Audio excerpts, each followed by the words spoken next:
2008 Chevy Cobalt 2.2. This is what happens if you don't service the timing components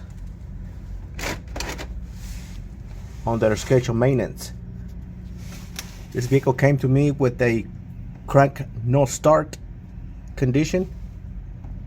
And what I found after removing the timing cover, broken components.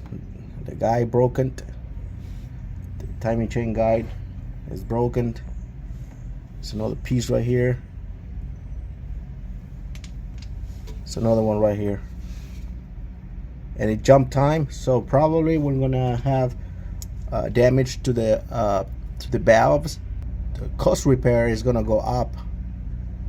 I'm gonna put them on time and try to crank and see if it'll start, but I'm almost 100% that there's going to be damage on the valves because this engine, it's an interference engine.